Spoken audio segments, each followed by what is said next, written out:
I'm going to start off by showing my natural nail prep routine. I haven't done that in a while, so let me show you the new products I've been using lately. I'm basically starting off by taking this cuticle remover from Blue Cross and then placing it on each finger. What this is going to do is help soften the cuticle area so I can take a cuticle pusher and begin pushing back my cuticles, of course. As I'm using the cuticle pusher, I'm making sure to be as gentle as possible so that I don't accidentally bump into it too many times and cause bruising, inflammation, swelling, all of that, because I want people to focus on the nail design I'm about to do and not some swollen cuticles.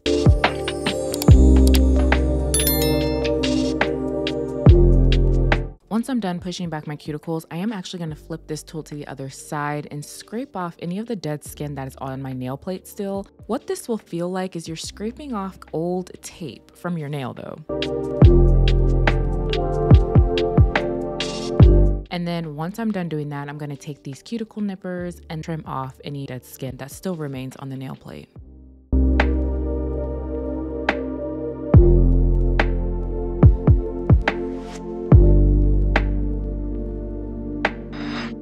Once I'm done cleaning up my cuticle area and making sure it looks as nice as I can possibly get it without causing any damage, I'm going to be taking this hand file and cleaning up the shape of my natural nails.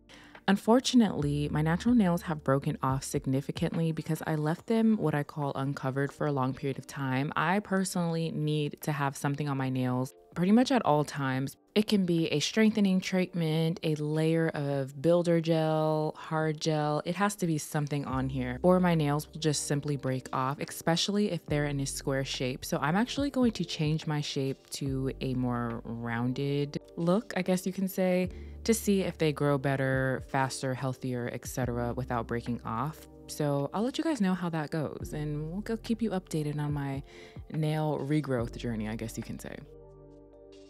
So here are what my natural nails are looking like. They are so short. I'm not used to seeing this. Now I'm going to begin the prepping of the gel extensions. So to get started, I'm going to be using the Sculpted Stiletto Long Shape. I actually have used the Sculpted Almond Long Shape, and if you want to see what that looks like, you can check that video out here. But this is my first time using this particular shape on camera.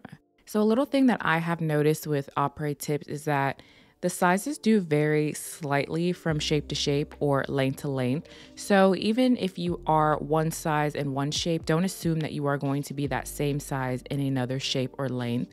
So I like to resize completely like I've never used the system before. Because, for example, I've used the almond tips before, and the sizes I am in the almond tips is not the same size that I am in the stiletto tips. And that's kind of to be expected, but I do think that's an assumption that some people make, like, okay, well, I'm a 3, 4, 5, 6 or something in almond, so I should be that in stiletto and square, and that's normally not the case. So resize like you normally would. It honestly does not take that much time to do this because you don't want them to be the wrong size and they pop off prematurely, because Gel X will last you at least 2 to 3 weeks at the minimum. So if you size them correctly, you're gonna have a lasting manicure. So to find my right fit, I am taking each extension and placing it on top of my natural nail, and I'm checking to make sure that, one, it feels good, so you can't really see that on camera, but I want to make sure it doesn't feel too tight so it doesn't feel like it's going to pop off. And then I want to make sure that it covers from sidewall to sidewall on my natural nail. So there are a couple of tips that I'm going to need to file the sides to get a better fit. If you are between sizes, I recommend to always choose the bigger size, because if you choose the smaller size, you run the risk of them being too tight, popping off, feeling uncomfortable, and then the Gel X set isn't going to last. If you go up a size, you can just file down the extension on the sides to make it better fit your nail.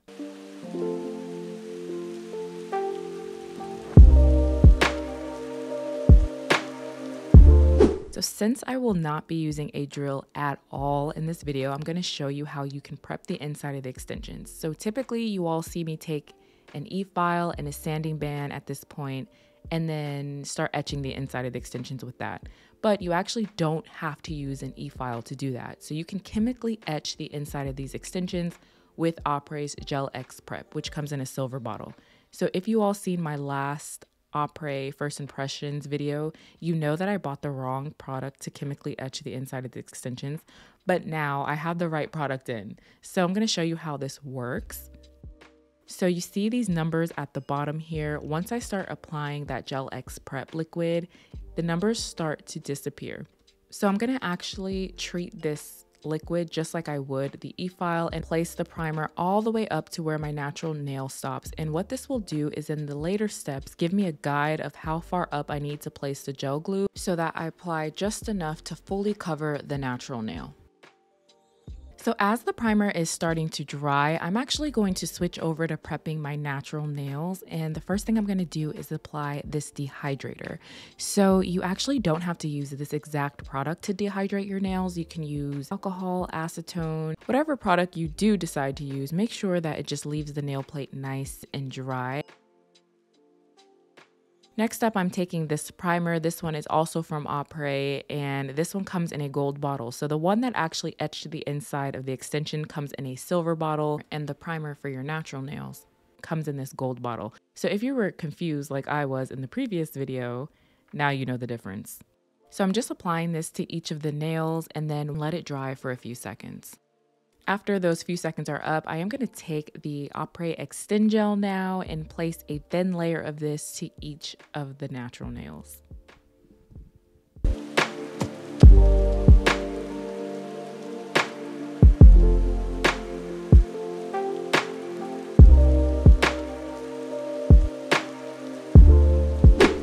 Anytime I'm applying gel extensions, I like to get my desk lamp ready to go. It just makes the application process so much easier. So to apply the extensions, what I like to do is work from outside in. So on this particular hand, that means me going from pinky to thumb. I find that it's just so much more convenient and it's a lot easier than if I were to try to go from thumb to pinky. I'm just taking this gel glue and placing it on the inside of the extension, and I'm making sure to put enough here to cover my natural nail. So once I'm all good to go, I am then going to place the extension downward in a 45-degree angle and then wait for the glue to flow to the top of my natural nail. And then once the extension is in place, I'm going to move underneath my LED light so that I can get a good 15-second flash cure. If there's any gel on the skin while I'm flash curing, I do clean it up with acetone in a flat brush so that I can clean it up before it fully cures on my skin. So now I'm just going to repeat this process for each of the nails.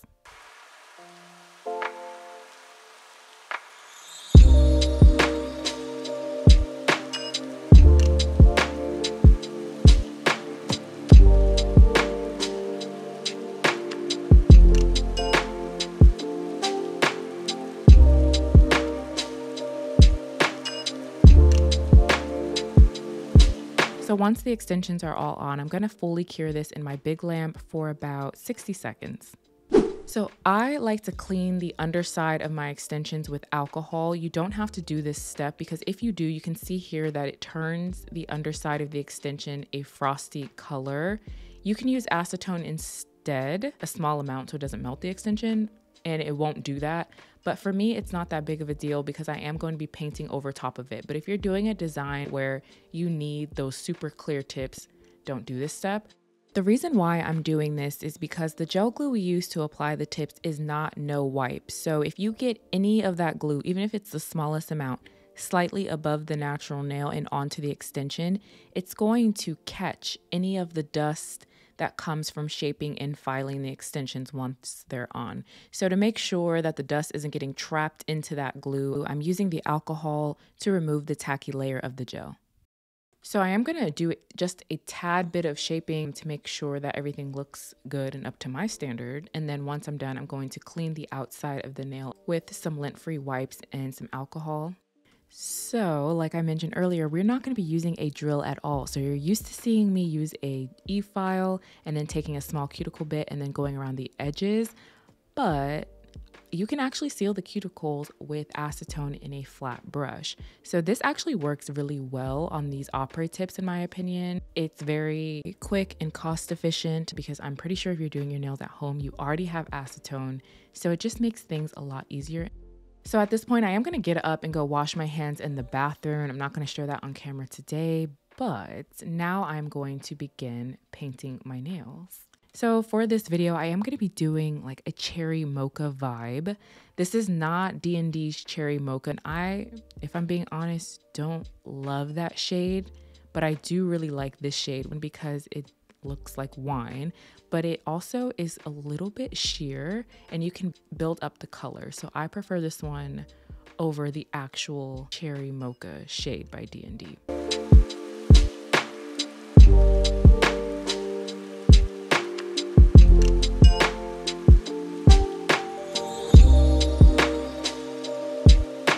So here is what one layer of this looks like. You can see here that it's still quite sheer. I am actually going to cure this in my lamp for 60 seconds and then apply a second coat of this.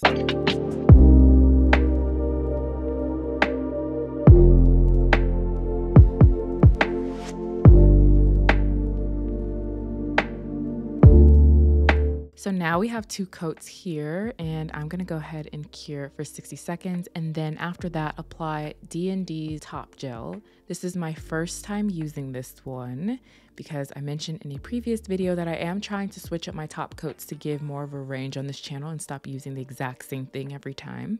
And my first impressions of this is that it's a little bit thicker than the consistency I personally like in a top coat. So if you've ever used iGel Beauty or Koopa's top coat, this is going to be slightly thicker than that.